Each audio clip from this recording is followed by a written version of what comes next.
شهید مرقد و سوز و پیمان گراته پاک روان شورشگر القرار داند نابیته و شهید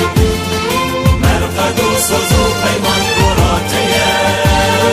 پاک روان شورشگر القرار